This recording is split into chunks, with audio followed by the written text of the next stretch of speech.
تی رو میخوایم حل کنیم. بارگذار رشته مشخصه. یه سانتیمتر نشستید که گاهی داریم توی بی و یه انتهای کنسولی هم آخر تیره. چند درجه آمد یه بچه ها؟ 2 درجه. 2 درجه آمد. درجه آزادیاش از نظر شیب افتی آقا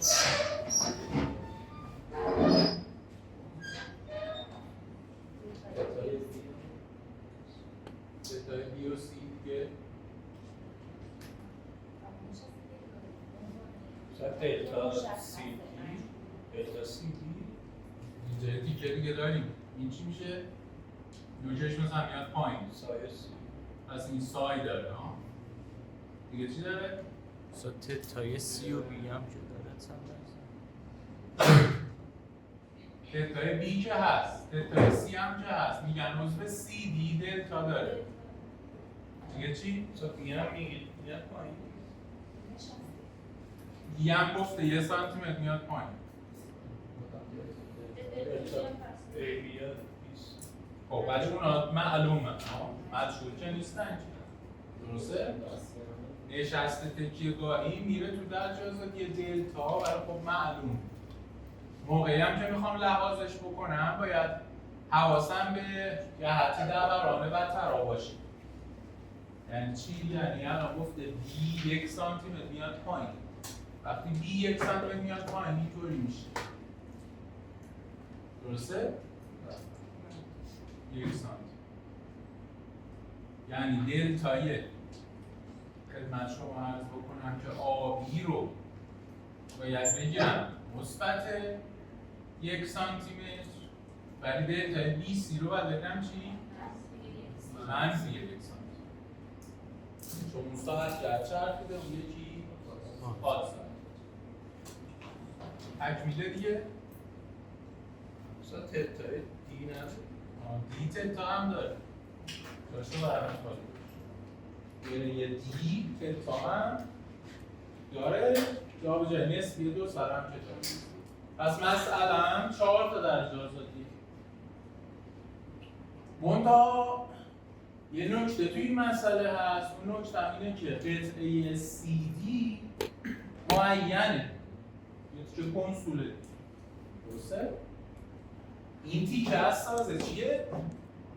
این تیکه از سازه معینه یعنی شما میتونی اینطوری حلش کنی بیایی بگی چی؟ بیایی بگی که اینجا دارم 20 تا پس اینم میشه 20 درسته؟ لنگرش هم میشه چند؟ 3 ضرب در 2 اینم میشه 40 پس این کشف قابل حل است بنابراین شما برای حل این مسئله به روش شیب گفت نیازی ندارید که این 2 تا درجه آزادی را وارد محاسباتتون کنید میتونید اینا چیکار کنید؟ اینو بذارید کنار عکس العملاشو بذارید روی C و بعد چی رو حل کنید؟ ABC رو حل کنید یعنی اینو تبدیلش کنید به این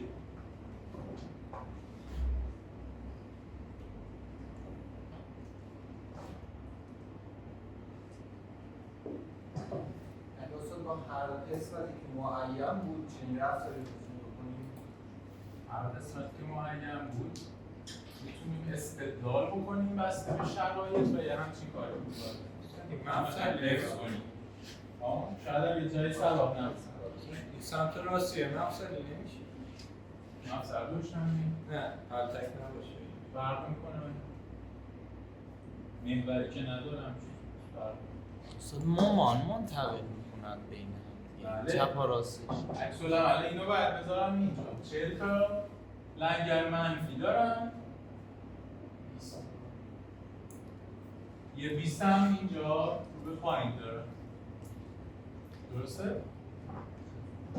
عکس العمل این دو رو بالا رو پایین این هم عکس العمل بارگذاریش هم که سر جاشه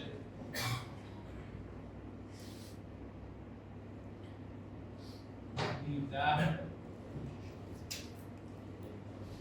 کیلومتر بر متر این هم چی؟ اینم 40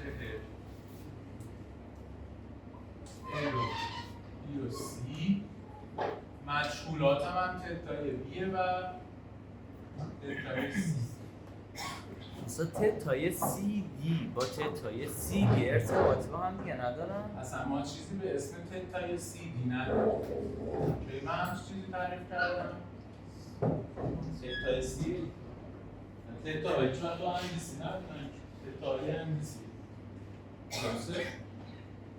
منظور سایه نه همون تتا یعنی تتای سمت راسته تتا تو نقطه است یعنی الان ما میتونیم تتا رو تو نقطه سی با توجه به اینکه یه سمتش معینه به دست بیاریم بعد ببینیم سمت راستش که به دست میاد سمت چپش هم گفتن راستش رو تتاشتیش رو میخوای به دست بیاری؟ داریم دیگه همین از این بر تبعیت اون سازه به این متکی این که به متکی نیست نشستگی داریم به اون تاثیر داره.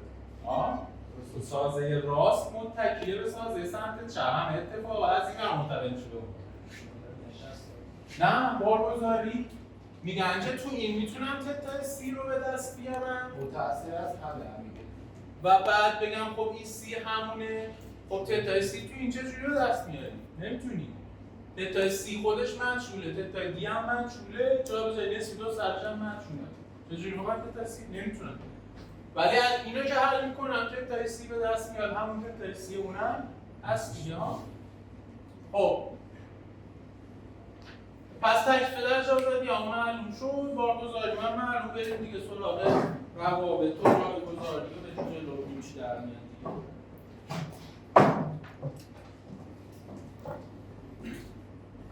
ما تو قدمایی که با هم نوشتیم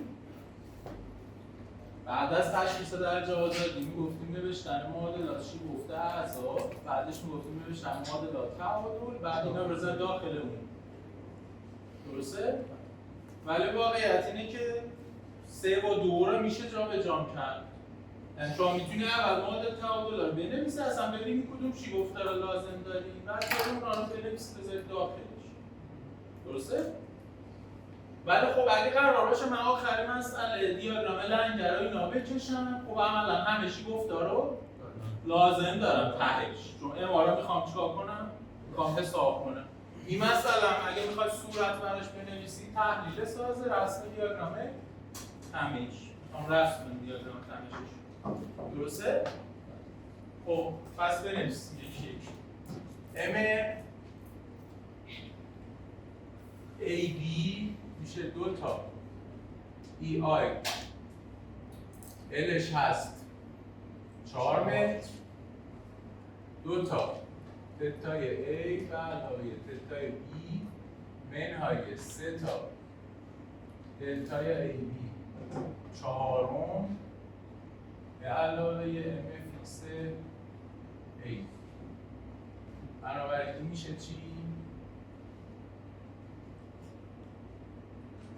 ای آیش رو بعد عدد میذاریم جاش مهم نیست 2 ای آی 4 این که 0 یه تتای بی دارم منهای 3 تا تتای آبی رو چی میذارم؟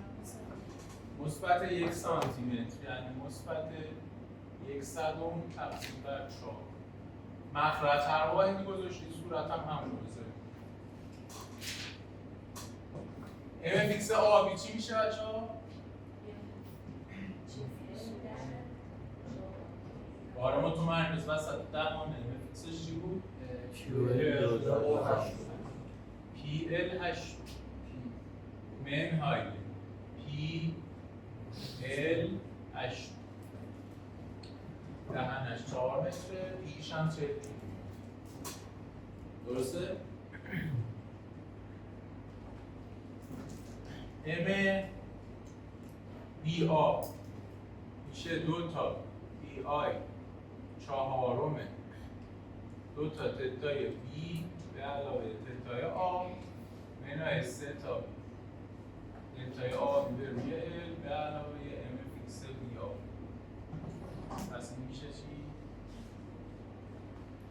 2 تا BI 4 2 تا تتای B که 0 منهای 3 تا مثبت 1/100 تقسیم بر 4 این دفعه مثبت P ال 8 درسته؟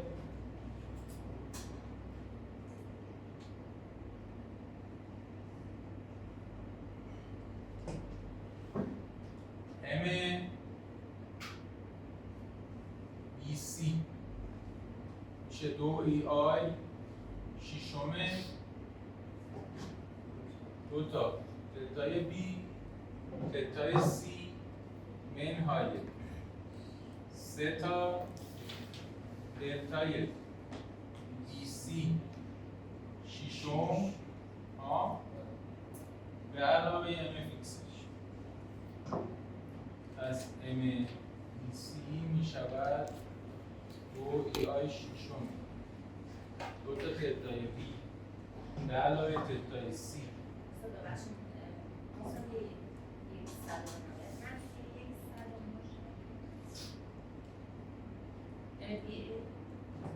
قرار شده ای آر رو یک مثبت بذاریم کجا اشتباه کردیم؟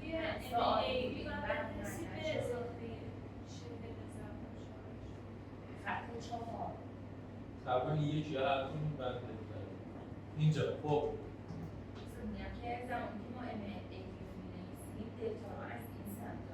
سمت نداره عضوم یا سطح کرد چرا یا خود سطح کرد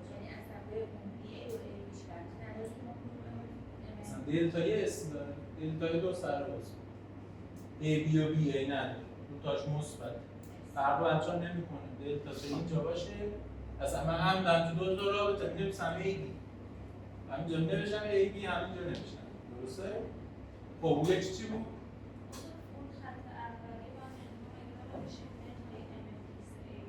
چرا؟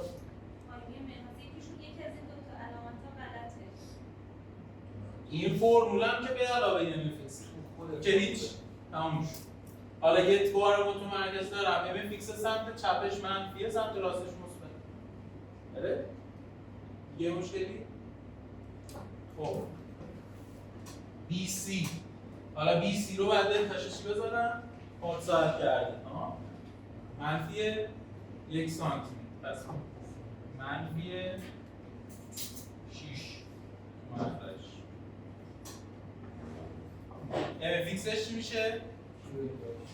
کیو دو 12 منفی کیو ال 2 12 درسته؟ بار گسترده یه نوا سمت چپش منفی کیو ال 2 12 سمت راستش مثبت کیو ال 2 12 ام سی بی بازارتون دیگه فرمولش ننویسم دیگه خودشو بنویسم 2 تا ای آی شیشمه 2 تا تتای سی به علاوه تتای بی منهای 3 تا دلتا به روی ال یعنی همین درسته؟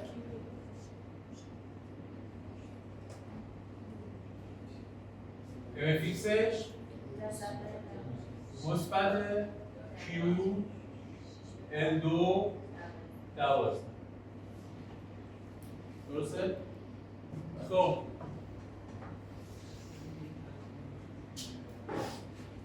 تمام شد دیگه این یکی این 2 تا این 3 تا اینم 4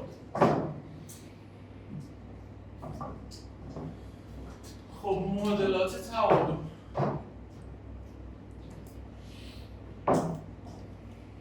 ضوابطمون رو چک کنید بچه‌ها جای علامتی چیز اشتباه ننوشته باشید تعادل‌ها رو بگید ببینم چی داریم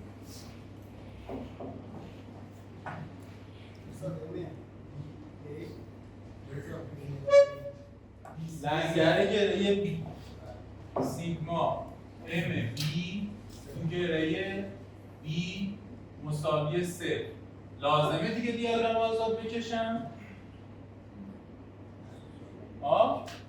لنگرها رو گره گفتیم چه کدوم وری هم جهتاشون چیه؟ باد ساعت جهت همشون هم جهت پس میشه چی؟ ام بی آ به علاوه ام بی سی مساوی 3 درسته؟ میگه چی؟ سیگما ام بی تو گره سی مساوی 3. گره سی لنگر متمرکز روشه، دیاگرام آزادش رو میکشم که اون علامتاش اشتباه نکنم. اینو میکشم. گره سی این شکلیه. این 40 عضوم لنگرش ساعت کرده یعنی ام سی بی، عکس العملش پاد ساعت کرده. پس چی میشه معادل تعادلش؟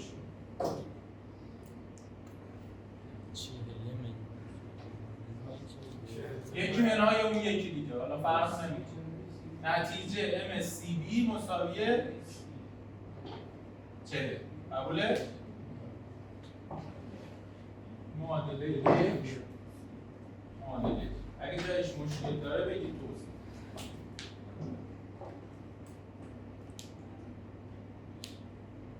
ام سی بی مساوی 40.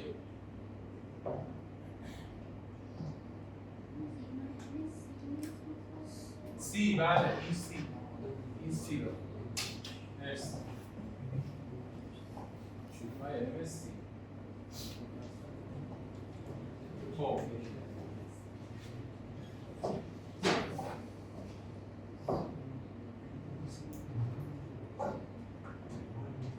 حالا چکار کنیم؟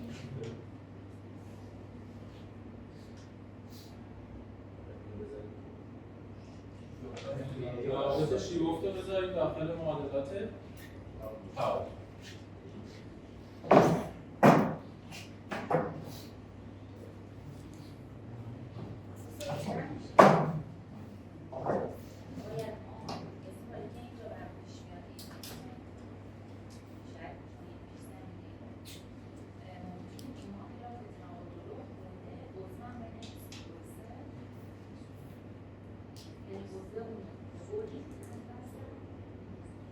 ساده ترین فرم میرم که داریم.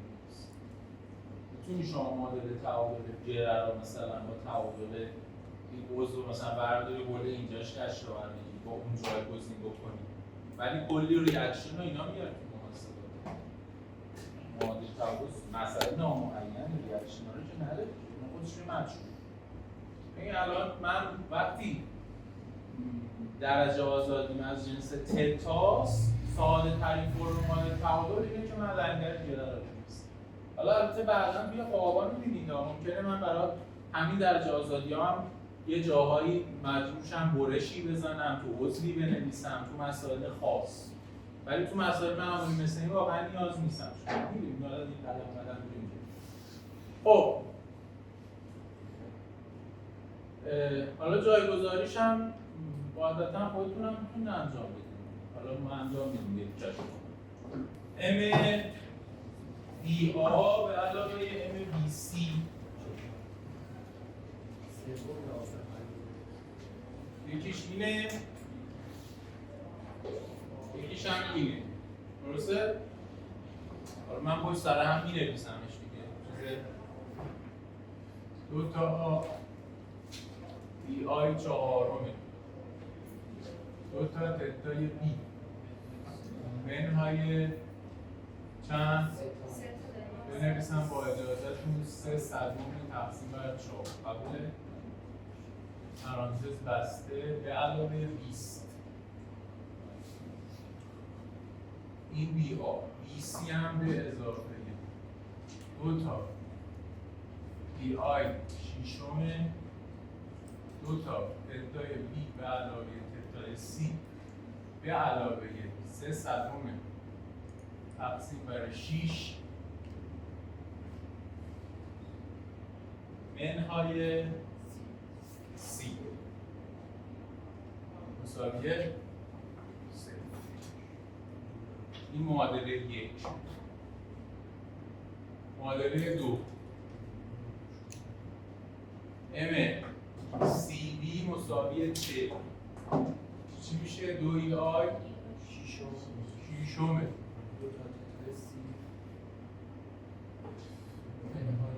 به اضافه 3 صدم شیشم مثبت سی ها مساوی نه معادله دو معادله و دو مجموع. حواستون باشه ما اینا رو با متر نوشتیم، پس ای آی هم بارامون کیلو نیوتن بود و متر، طولامون هم متر نوشتیم، پس ای آی هم کیلو نیوتن رو متر بذارید توی رابطه. بر حسب همون ای آی جانم؟ بر حسب همون ای آی بر اساس ای آی هم میشه. مسئله نشست داره. چون نشست داره ای آی خورده نمیشه از جواب. ای آی عددش تاثیرگذاره. یادتون میاد تعریفی؟ اگه این مسئله نشست نداشت ای آی ها فقط نسبتاش مهم بود. خود ای آی ها همه جا ساده میشد. ولی چون نشست تکیه‌گاهی داره خود عدد ای آی تو جواب تاثیر گذاشته. درسته؟ خب این میشه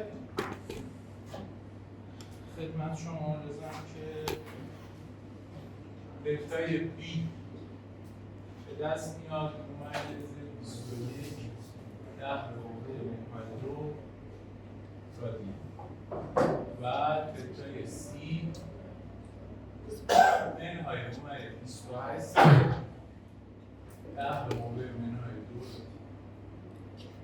2. حالا میرید چیکار می‌کنید؟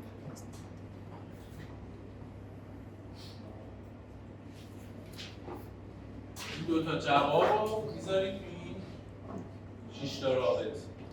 درسته؟ این دو تا جواب رو میذارید داخل این 6 تا که نه 4 تا. داخل این 4 تا رابط. نتیجه MAB میشه منفی 74 کیلومتر متر. MBR میشه منفی 13 کیلومتر متر. MBC میشه مثبت 13 و MCB هم که بالاتر میشه همون 40 که قرار بشه. درسته؟ نیازی به عدد بزرگ نداره. حالا می‌تونیم دیاگرامشو بس. یادآوری این شیفت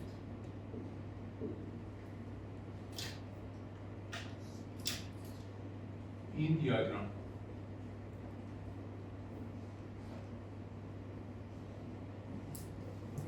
درسته؟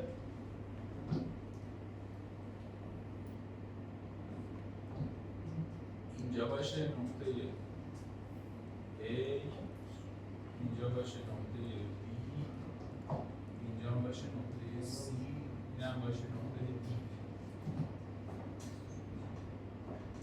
D. M آبی چنده؟ منفی 74. هم علامتن. پس منفیش اینجا میشه منفی. درسته؟ مثلا این میشه. M B A سوال منفی این دو تا شکل داره میگه چی؟ میگه سمت چپ عضو علامت شیب اف هم علامت دیاگرام. سمت راستش عضو علامت شیب اف عکس علامت دیاگرام. پس منفی 74 میشه خود منفی 74. بله؟ ولی این منفی 13 میشه چی؟ میشه مثبت. بله.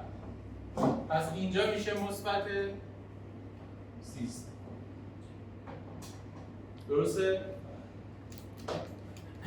MCB چنده؟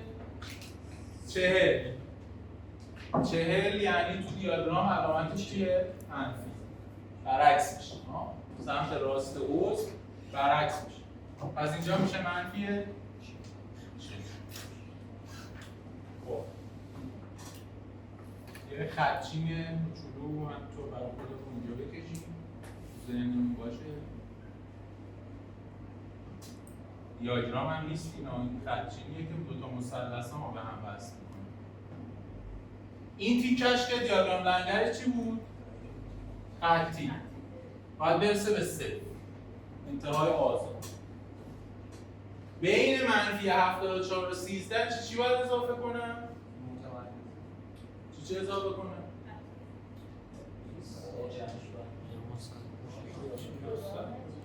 یه مثلث پی ال چهارم اضافه کنم.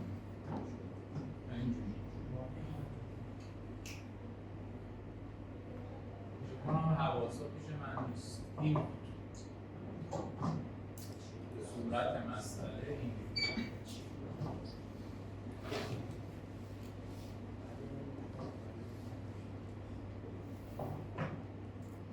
درست شد؟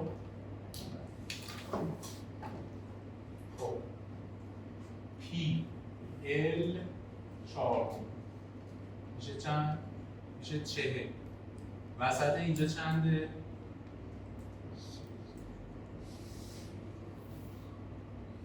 منفی 74 به علاوه 13 تقسیم بر 2 میشه چند؟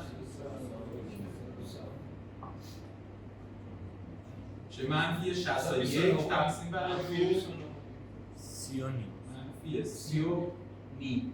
منفی 30 و نیم 40 تا قرار روش سوار بشه. پس نوک اینجا بی خوده اینقدر گنده کشید. پایین تر مثبت 13 حالا کمتر میشه؟ 9.5 میشه؟ آره راست میگی 9.5 میشه یعنی پایین تر 40 تا که روی اضافه کنم میشه 9.5 اگه این 13 باشه 9.5 مثلا میشه اینجا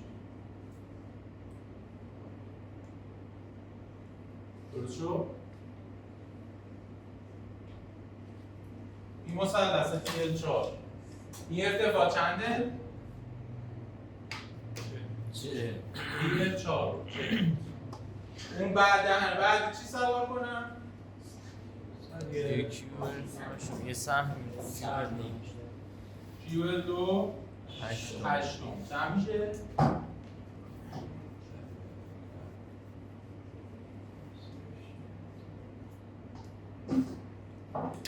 چلو 5 میشه؟ بله؟ خب وسط اینجا چنده؟ منهای 27 تقسیم بر 2 13 و نیم و 45 تا بذارم روش میاد اینجوری میشه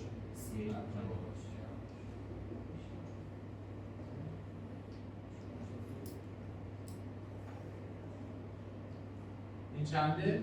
این هست 45 اوکی اینجا چنده؟ 31 این ماکسیموم لنگر هم نیست بچه ها وسط دهانه رو دارم می‌نویسم ماکسیمومش من نمیدونم چرا دارم پیدا کنم ببینم چقدر دارم وسط دهانه ما چیزی که با هم سوپرپوز می‌کردیم دیاگرام ها رو وسط دهانه رو باهاش سر و کار داشتیم معنیش این نیست که این عدد الان لنگر ماکسیموم دهانه است مواظب باشید اشتباه نشه لنگر وسط احتمالاً ماکسیمومش یه جایی اینجا حالا من شماتیک دارم می‌کشم ولی احتمالاً اینجا این شد دیاگرام لنگر نهایی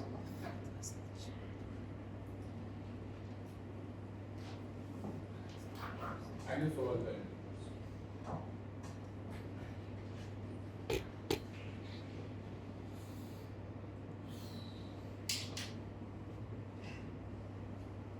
اون وسط دهانه آبی مورد سی ممیز این مورد است نباید رو هم بری جمع بکنیم فاصله شو بکنم 74 با 13 نه مقدار جمع کنیم نه منهای 13 تقسیم بر 2 خب یه خط دارم یه برش منفی 74 یه برش مثبت 13 خب عدد وسطش چنده وسط x فرق نمی‌کنه مقدار y توی وسط x درسته اگه بدون علامت جمع بزنی شما داری اینو به دست میاری این 13 این 74 بدون علامت میشه این عدد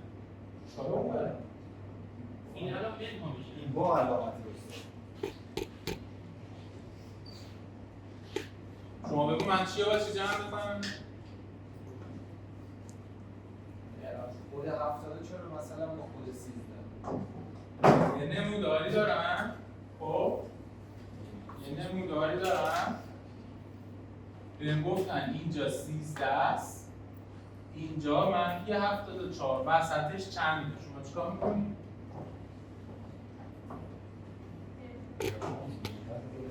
جمع بزنید اصفر دومو میکنید دیگه. از شما وسط وای رو نیاز دارید درسته؟ ایمو من دارم حساب میکنم. ایکس چیه؟ ایکس که 2 متره. دهن 4 متر وسطش 2 متر. مقدار تو وسط دهنش ببینم همونه مقدار تو وسط دهن. مثبت 13 به علاوه منفی 74 تقسیم بر 2 مقدار این خط آبی است تو وسط دهن. حالا من روی این میخوام چند تا اضافه کنم؟ PL 4 که چند بوده؟ 40 بوده. 40 تا روی این اضافه میکنم شد چند میشه؟ 9 نیم. مثبت 9 مثلا 27 تقسیم بر 2 میشه چند؟ میشه چند نمیشه؟ 13 و نیم.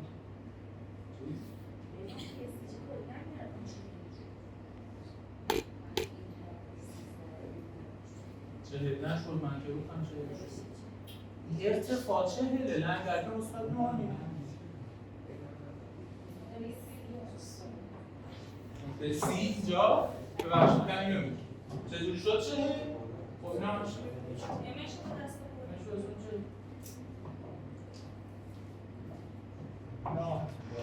اصلا ما مدل تعادل بود سی مساوی 40.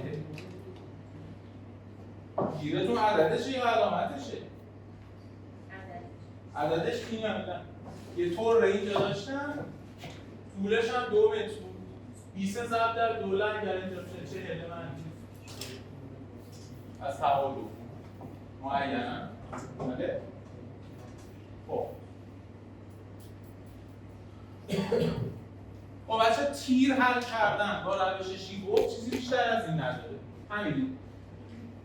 چرا؟ چون تیرها قاعدتاً در جازوی دلتا ندارن تلتا دارن نهایتش یه نشستی دارن نشستش که میشینه جا دلتا بر اساس چرخش برترش حواسم جمع میکنم علامتش رو درست ببینم تو معادلاتم معادله تعادلاش هم از جنس ام سیگما ام بی سیگما ام سی الی آخر یعنی کل قصه توی تیرها همین و خب حالا درسته ما یه حجم محاسباتی انجام دادیم ولی به هر حال یه مسئله نامعینه مثلا 2 درجه نامعین رو تو 20 دقیقه نیم ساعت حل کردیم که دیاگرام لنگر هم میشن به دست.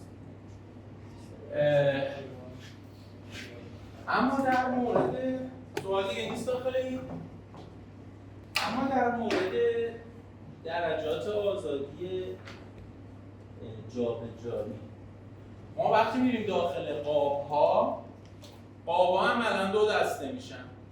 یه سری قاب‌هایی که درجه آزادی دلتا توشون امکان پذیر نیست ندارن. قاب‌هایی که درجه آزادی دلتا ندارن. اینا رو بهش میگم قاب‌های به اصطلاحاً بدون حرکت جانبی. ولی لزوما دلتا جانبی نیست ممکن از این وجه بشه. اصطلاحاً بهش میگم قاب‌های بدون حرکت جانبی. قابایی که امکان درجه آزادی دلتا تو یک عضو یا 2 عضو یا چند تا عضوش داشته باشه بهش میگم قاب دارای حرکت جانبی. حالا صرف نظر از اینکه اولی رو چجوری حل میکنم دومی رو چجوری حل میکنم باید اول بتونم تشخیص بدم قاب حرکت جانبی توش داره یا نداره. پس قدم اولش تشخیص درجه آزادی دوباره درجات آزادی دلتا در قاب‌ها. بعد اگه به این نتیجه رسیدم دلتا نداره بهش میگم قاب بدون حرکت. خب فرض کنیم که من یه همچین سازه‌ای داشتم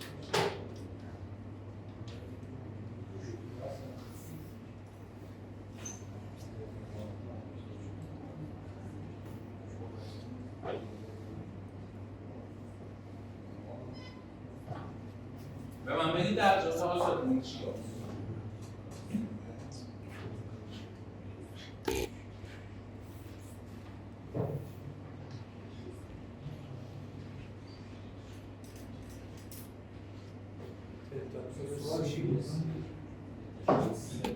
دلتای B، دلتای C دیگه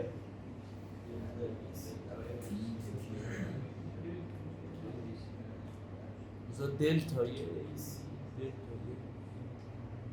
دلتای دلتا سی دیره دلتا ببینیم خواب میتونه اینطوری بشه درسته؟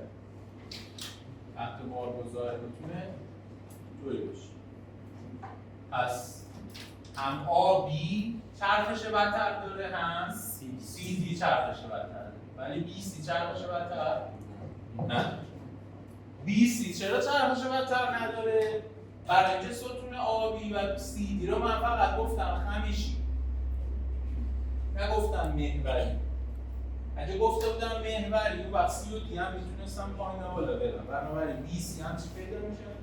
جابجایی نسبی دو سرش پیدا میشه پس فعلا توی ذهنمون کاری با محوری نداشته باشیم همه فقط خمیشی باشن با فرض اینکه همه خمیشی باشن این سازه جابجایی داره جابجاییش هم جانبی هست چون تیر BC از نظر محوری صلب فرض شده اگه این دلتا باشه این هم چقدره؟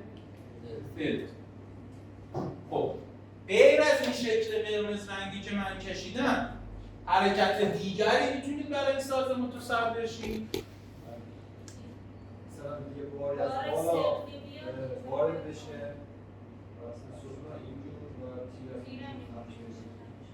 تهش یا سازه میره سمت راست یا سازه میره سمت چپ از نظر دلتا حرکت دیگری میتونید براش متصور شید؟ نشسته معلومه درجه آزادی نیست استاد اگه بار وسط ستونا به صورت افقی وارد بشه ستونا دو چهار خمش میشن و تیره پایین بالا نمیشه بازم میشه همونجا آبی که دادم ببینید درجه اولا اجازه تک با هم دیگه معلوم کنیم درجه آزادی بالقوه داخل سازه وجود داره ربطی به بارگذاری نداره حالا بارگذاری های مختلف میتونن یه سری درجه آزادی ها رو مقدار پیدا کنه یه سریش مقدار پیدا نکنه ممکنه یه سازه 4 تا درجه آزادی داشته باشه ولی توی بارگذاری خاصه تاش صفر بشه پس کاری به بارگذاری ندارم برای اینکه موضوع تو ذهنتون راحت بشه این کارو بکنید وقتی یه قواب رو میخواید بفهمید چند تا درجه آزادی دلتا داره کلا مفصلش کنید اتصالات بله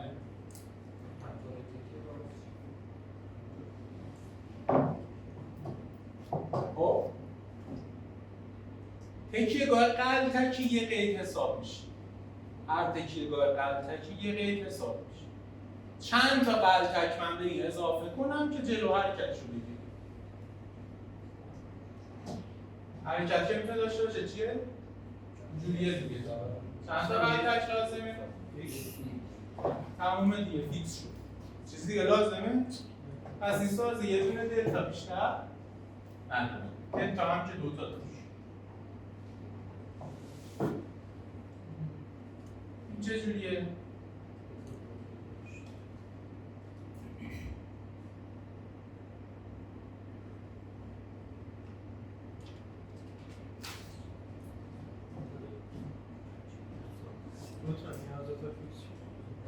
تبدیلش کنم به چی؟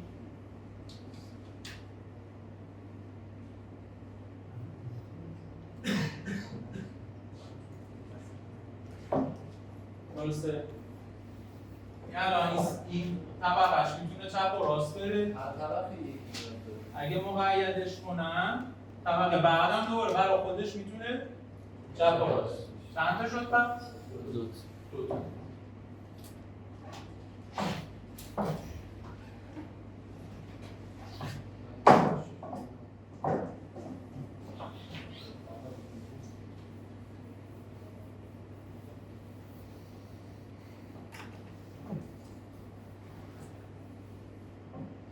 خب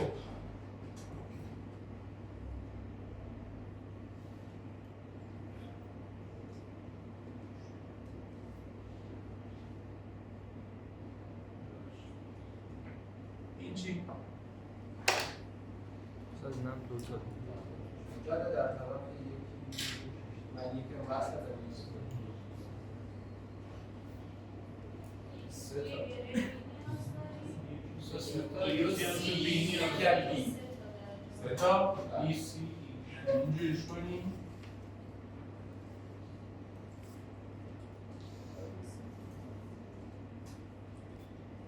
وقتی یکی جانب یه دونه میگن جانبی اینجا قبوله؟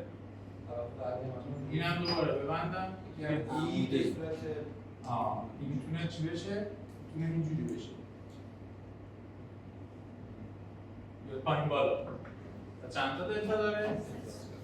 3 استاد اگه از تغییر شکل محوری اعضا صرف نظر بکنی این حالت سوم عملا از محور صرف نظر کرده خب عملا امکان پذیره چون بله. پایین و بالا شدن این خود شما به تنهایی هم که بیای اینجا وایسی اینجوری میشه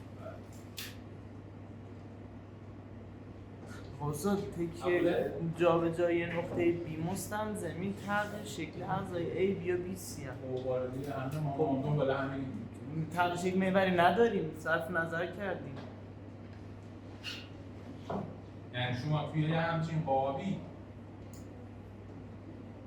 برای اینکه بگی این وسطش میاد پایین تو بارگذاری قائم گیره تغییر شکل محوری هستی؟ نه خب نه ولی خب اون مفصله اونجا مفصلی چرا دیگه تو اون شکلی که شما فرض کردید مفصله نه ببین اولا که تغییر شکل همه کوچیکن بنابراین شما برای وقوع یه تغییر شکل عمودی نیازمند تغییر طول محوری نیست اینا تکلیفشو با خودتون روشن متوجهی؟